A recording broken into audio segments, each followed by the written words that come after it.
Right, welcome everybody to another episode of Chris and Dave's Reality Cast. I'm one of your hosts, Chris Phelps, and my co-host and very good friend is Mr. Dave Horrocks. Hello there, Chris. It is wonderful to speak to you again on Love Island. So we're on episode 21, and I would just like to take this opportunity to Chris to say I choose you to be my co-host for this episode because you're the only fucking person on this call. Thanks, Dave. Don't knock my confidence, Dave. You know what? I think Aaron deserves a gold star for that speech he gave at the end, because I kind of got the feeling he was thinking, oh, fucking hell. And I was just thinking he'd say, oh, are we going to do this or what? But no, if he didn't have that prepared before, he did well. But anyway, Chris, we'll get onto that in plenty of time, I'm sure. So where would you like to start today, as if I don't know? Dave, let's just give her the fucking match ball, shall we? Mackenzie, yet again, the fucking drama just surrounds this girl. And you know what is unbelievable with her? And I said this yesterday about, like, somebody needs to have a word with her, either her parents or whoever. But she genuinely thinks that she's being mistreated, doesn't she? Yeah. She genuinely thinks that everything that's gone on is a consequence of other people's actions, and it's like, but it's not. When obviously fucking Connor finally, and he'd had a few chats with today, decided to go with Moira, I was like, thank fuck for that, because she'd gone from Jalen to Connor, then Aaron gets a sniff. Then Dave, if that's not game playing, Yeah. I don't know what is. But her awareness of herself and her actions. I don't not met many people like that, Dave, who genuinely believe that everything they do or everything that wrong happens to them is a consequence of someone else, because that isn't the. Usually when two people are kicking off, this is somewhere in the middle's the truth. If we're having an argument, me and you, I'm sure you're going to tell your side of the story, like I've been a twat. You're going to say, maybe should have said that one, Dave, but or I'm being a see you next Tuesday, or you are. But usually somewhere in the middle is the common ground of why you're in that conflict. And she just does not see. And as you get older, it is an age thing. As you get older, we all are stubborn. We all get involved in arguments, no matter how old you are. But you do. I seem to take more of a step back now. If I've been an absolute dick, I might not apologise straight away, but I'm usually the first one to say, look, I'm sorry, I was out of order, whatever, because you can't live your life like that. And that girl's going to be so upset through her life if she carries on like this. You know what? We quite often leave the door open, don't we? We say it's an edited show, so maybe, off camera, this person is behaving differently and they're being portrayed in an unpleasant way. But I tell you what, the biggest telltale sign is just how the rest of the villa are as well. Girls and boys, like Justine's, when Connor's saying to Justine, oh, yeah, I still do have feelings for her. She's like, Connor, and she knows it's not good for her. She's saying in the diary room, this is what I said either yesterday or the day before. The onus is on her, really. She's the one who brought another dude into the house, into the villa. Right, so Connor's the one there stood with fucking Mr. Cuddles, having been dumped.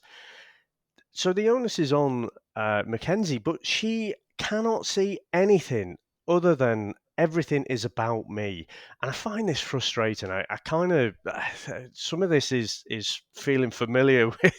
I've been in this situation where she's like, you're on the receiving end of it, but then they're going on, oh yeah, and Jalen this and Jalen that, and going on about me.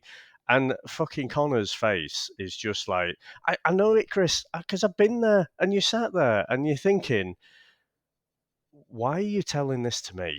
I am the last person on the fucking planet you should be talking to about your boy troubles, right?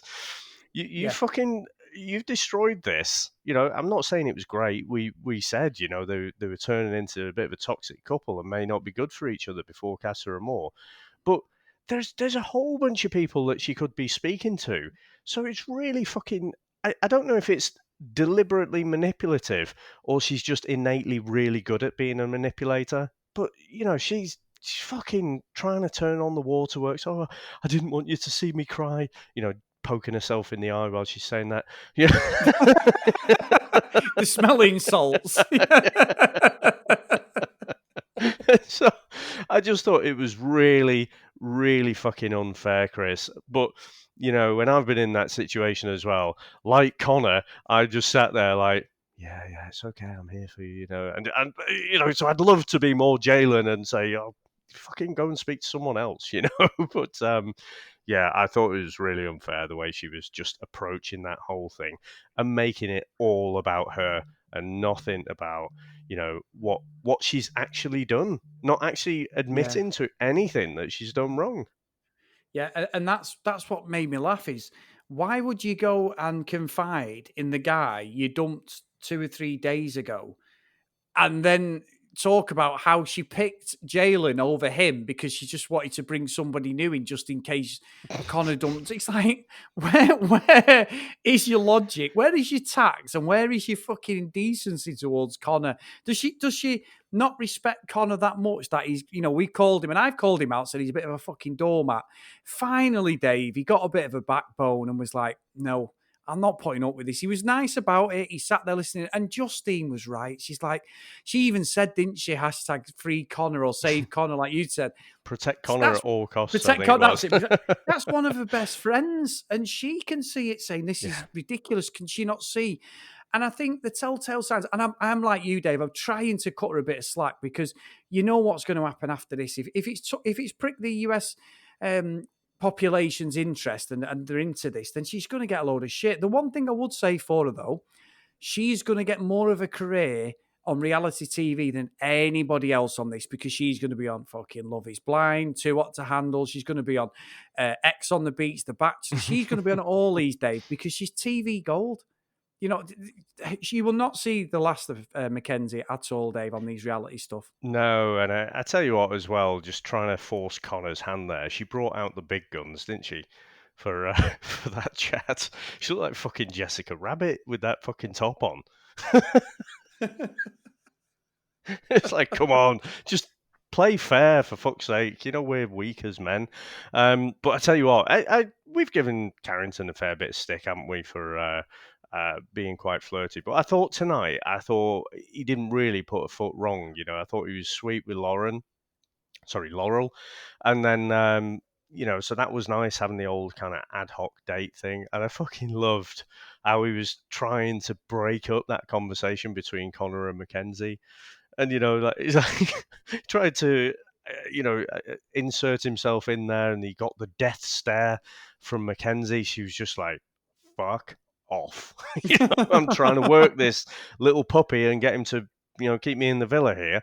But then he's like, who's up for a game of charades or something like that? I know, that was ridiculous. That was pure comedy.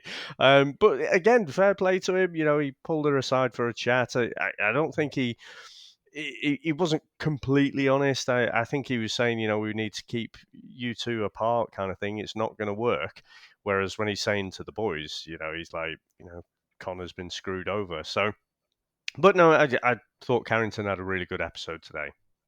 Yeah, to be fair, Dave, I think he was okay, and I think he was being actually genuine. It's probably the first time I can say that about Carrington, that we actually saw a nice side to him, and he was a bit more of his personality's come out with Laura, which is great because maybe she is what he needs, Dave. Maybe she is. She's grounded. She likes traveling. She said that yesterday.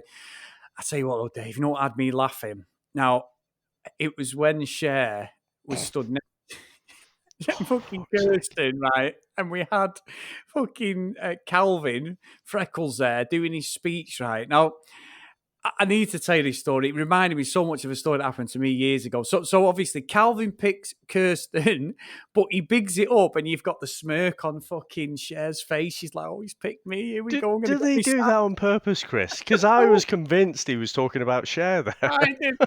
But then as he kept going to Kirsten, I thought, he's going to pick her. Jalen's fucked her. Jalen's done all the work. And I know she's sort of doubting him. But it's like, I think they're more of a match now than Calvin. Calvin's had a bit of a chat and made her a bit blush a couple of times. But I don't think he's got anything about him, to be honest, Dave. I really don't. But it made me piss. What it reminded me of is years ago, right? I remember I was running cross country for the school, and we were running at Sale Harriers here. It's a proper like running thing. You know how slow I am, Dave, but cross country was actually okay on. And I was the captain of the men's team, the boys team. I was like 11, and we were there. And all these athletics people. I think Diane Modal was there. It was a UK 800 meter runner, 1500 meter runner. She's there giving the awards out. She's from Sale. And it was one of them where they're bigging up like our school, and they're like, and it was the girls' team had won, and I was there like thinking, and I was the captain, and they're like, yeah. So we just like the captain to come up, Dave, in front of fucking hundreds of people. I got up, and they went, "Can I just stop you right there? We meant the captain of the women's team, the girls' team." I just fucking never seen me go so, and everyone was laughing, going, "Oh, he's a girl, because they're all 11 years old, Dave. I was fucking fuming. I remember coming off telling one of my best mates to fuck off. I was fuming. Grand fucking victory, was it? Defeat from the fucking victory, whatever the fuck it is. I was terrible. It was just one of the moments in life where you're like, holy in front shit. of the whole school as well. No, it was in front of the whole of Trafford, Dave. It wasn't the school. It was a fucking, like a regional fucking thing. I was like, oh no. See, you've just made me remember something else. So, kind of, obviously it's a bit somber, but I actually flew on September the 12th, and you can imagine security was quite tight there. It was delayed for about 3 hours because everyone was like properly fucking frisked and everything. So you stood in the queue waiting, and you can see people going in, and I'm kind of like bored as fuck, and so I think I think I might have had a BlackBerry or something at that. Oh, that's 2001. Probably didn't even have that. Probably just had a regular Nokia or something. So no smartphones or anything. So you're bored as anything. You're not really thinking. Finally walks through, the old scanners, and it's not a case of it beeps and you go and get frisked. Basically, everyone's getting frisked. And I wasn't really paying attention. I was just stood there bored this whole time. And I walks up to this lady frisker, and I just puts my arms out, waited to be frisked. And she's like, "No, you go to the men." And all the fucking line was fucking. I could hear the murmurings and chuckling like under the breath. And it's, oh, for fuck's sake! So it's not quite as bad against as many people, but it is one of those moments where you just feel like such a twat. I should have been paying attention here. Honestly, Dave, and that's what I felt with Cher tonight, because I think everybody's been there. That even to the point where someone bibs you or someone waves at you, and you wave back, and they're like, and you think you know them, and it's like, no, behind you. You're like, oh fucking hell. I've done that many a time. Sat at Old Trafford, waved at someone who I don't even know, and it's someone behind. Yeah. Like, oh, you dick. And then you do the old pretend like you're scratching the back of your head. Yeah. I run my fingers through my hair. Oh yeah. Like doing my yoga stretching in the game. But yeah, honestly, Dave, you're right. Did they do this on purpose? I don't know. But I was fucking pissing myself. I was thinking she's definitely not going to get picked. And he didn't. And she was not happy one bit. And I can understand why, because Calvin had made a move on her. However, I will say, Dave, Jalen, from nowhere, said about Cher. He said to Kirsten, "I'm really into you. I'm really attracted, sexual attraction, blah, blah, blah." And the next minute he went, "I'm really serious about you, blah, blah." I'm thinking, whoa, what is going on here? See, I got the impression that Jalen was going to pick Kirsten, but Freckles had just picked her. So Yes. that whole speech, something about making me feel like Superman or something, it just all felt a bit sort of stuttery and jittery and a little bit off the cuff. So, I haven't really. They had a short chat today, didn't they, Jalen and Cher? But haven't really seen a lot. What I would say though is just from her body language and everything, I thought Cher was more kind of open to Jalen than I've seen her with Calvin. So I did think that she's probably a bit more interested in him.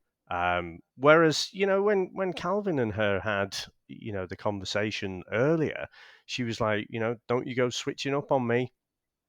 So I don't think we're going to have heard the last of that. I think Cher's going to call him out on that because he sort of blindsided her a bit there, didn't he? Yeah, he did, to be fair, Dave. And I will say, though, Mr. Horrocks, I'm going to have to start calling you Miss Cilla Black, because you need to buy your hat, my friend, because Moira and Connor was requested by yourself yesterday. And lo and behold, the relationship has blossomed, it seems. So, yeah, I'm doing all right this season, actually, aren't I, for the predictions? It's not Well, it's either that I've just watched too much fucking reality TV recently, or just a bit of luck. You fire off a scattergun, you're gonna hit a few things. You know what though, Chris? I thought Connor's speech was brilliant. And it's like I always think like when the football managers do it. If you can big up your own team while simultaneously putting down the other team, but it's all in subtext. I think that's a brilliant thing to do. So I bloody hate him, Chris, but I thought when I'm going back a few years now, but when David Moyes came in and took over Everton, right? He said that Everton was the people's club, for the people of Liverpool and everything. I thought that's brilliant because that makes your own fans feel really good. Meanwhile, pisses all over the opposition. And I think this is just what Connor did. He was really laying it on thick about how this person makes him feel good, and it makes him feel like he's comfortable in his own skin. And even though it was Moira and Mackenzie left, the further he went into that speech, it was pretty obvious it wasn't Mackenzie. And so you saw her, what do you call it? A resting bitch face. You saw that Yep. come out. It was proper like not happy with this. So yeah, he absolutely did the right thing. You could see in Johnny's face, couldn't you? He's like, oh shit, is he? He can't really, surely. In fact, I think all the lads are probably like, Connor, don't do it. We know you wanna, but don't do it. Danger, Will Robinson. So yeah, awesome stuff. It is good, Dave. And we've had another email, Dave, as well from our good friend Anna. And That she and that is good. Can I just finish off just before we go into the email? I'll just say we didn't really see a lot from Johnny and Sally tonight, did we? Saw a little bit more from Caleb and Justine. I still think they're probably the top two couples right now. I do think Caleb and Justine are favourites for me. Um, but yeah, them two couples are definitely the strongest right now. oh, I agree. We said that, didn't we, yesterday? There's no doubt. I still think, like you just said, Caleb and Justine number one, and Johnny and Sally number two at the moment. They may be number one, Johnny and Sally, because of the groundwork that's gone on before, but it has tarnished the relationship. His experiment and him doing a task by copying off with another girl, Dave, which is his justification for that. So I don't think I think he'd do that again, to be honest. Yeah, I think it's very easy. Like I say, he keeps coming out with the same kind of lines. Now I have clarity. If another girl came in and really went after Johnny, I'm not convinced he wouldn't reciprocate if they made a real play like Mercedes did. What I would say though is Sally, she's not moping around on it. They're back to what they were before Casa and Moore. Yes. Yeah. And fair play to her, Dave. She's a lovely girl, to be honest. Yeah, yeah, absolutely. So, sorry, I interrupted you there. We've No, got an no. email.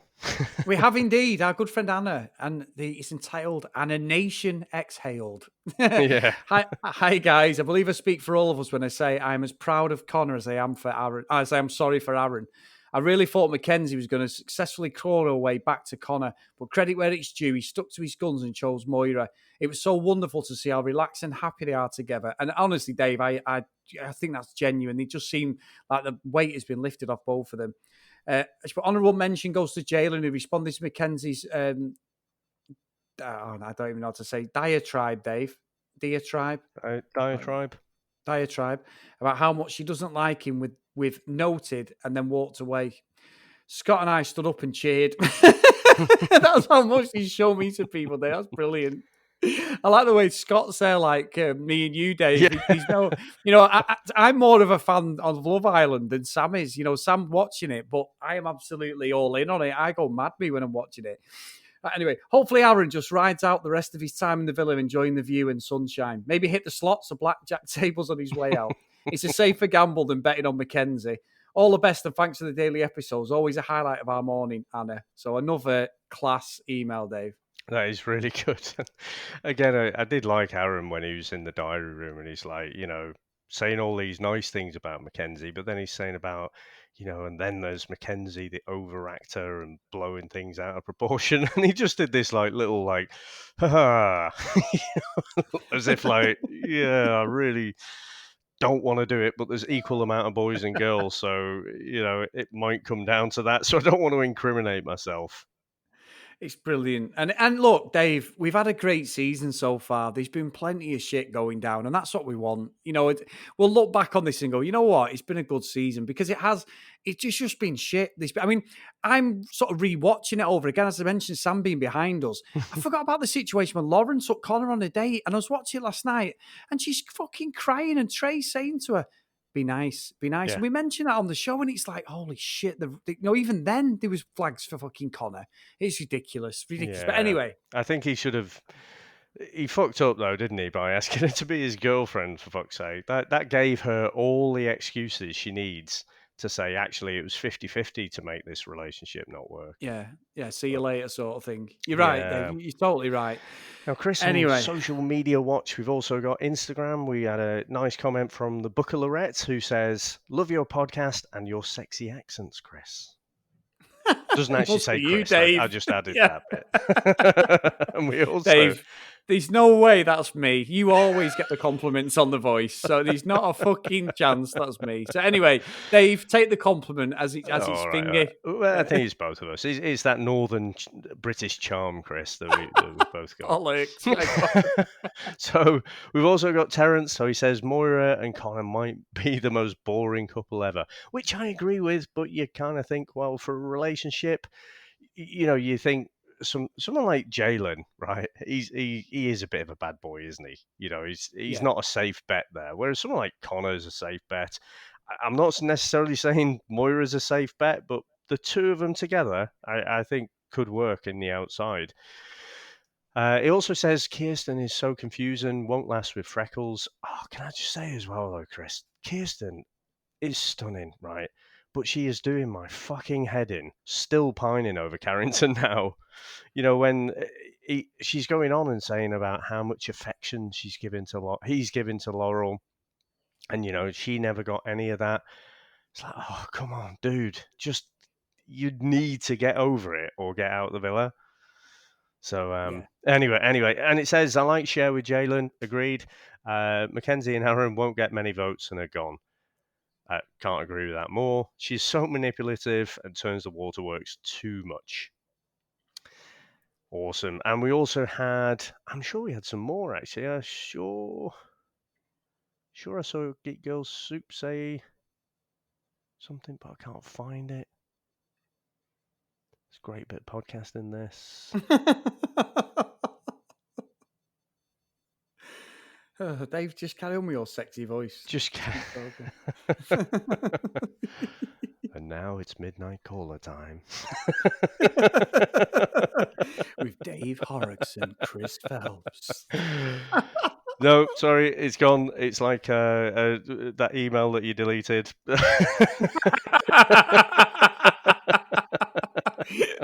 Fuck off, Dave. I'm sure it was a lovely tweet, though, but fucking Twitter. Yeah, but anyway, I'm not going to go off on that one. So, Chris, again, absolutely loving this series. It's going to come down to the vote tomorrow. We've got a 2-hour special tomorrow. I mean, it's a fait accompli, isn't it? It's kind of Mackenzie and Aaron are gone. Yeah, I think so. There's nobody else. The only one who may be close is Jalen and Cher. Not because there's anything wrong with them, and I don't believe they could be a couple, but they just haven't. We haven't had enough time to develop as a couple, Dave. At least Connor and Moira have been in since day dot, haven't they? People can relate to them. So maybe that. Yeah, I mean, we've literally seen them have one conversation, haven't we? Like I say, when Casa Amor comes around, the OG guys are the, they're the ones with the golden tickets. So, Jalen and Cher haven't really had that much time to spend together. So it could be that, but you often see there's a bit of a waiting, isn't there? So the people who've been in there longer, people know them, and they quite often get a bit of a bump in the votes. So they might not get many votes just because of them being so new. But I think Jalen will have plenty of fans there, as will Cher. And I think Jalen does get a lot of respect from me for how he handled the whole Mackenzie situation. He's like, I'm basically not going to put up with this, and I'm out. And I think he's done them both a favour there. Yeah, But I oh, sorry, go on. I was just going to finish it off by saying, but that doesn't mean Mackenzie can't take the opportunity to tell everyone what a two-faced fucker he is. and how badly he treated her. Yeah, I it's hate to just think like, what she does if he fucking actually raises his voice. She'll be ringing the fucking police or something, won't she? oh, fucking hell, can you imagine? Yeah, no, I think I don't know what's going on in her head, but Chris, awesome episode. Great to kind of vent a bit because I got to the end of tonight, and again I'm like, oh Christ, I need to talk about this. But yeah, awesome. I shall. Oh no, before we do that, where can everyone get in contact with us? On Twitter and Instagram at CDRealityCast. If you want to email us, cdrealitycast@gmail.com. I got it right today, Dave. And as always, get yourselves over to your podcast, catch it up, guys. If you've got a couple of minutes, if you can, please review the show. We really appreciate all reviews. And it just helps myself and Dave get on them charts because, at the end of the day, we're the only ones out there properly doing Love Island USA in the UK. So let's get it up the charts and get more people listening to us because we have a lot of fun interacting with you guys. Awesome stuff, mate. Well, I'll see you tomorrow. And as a great man once said in his sexy voice, bye now.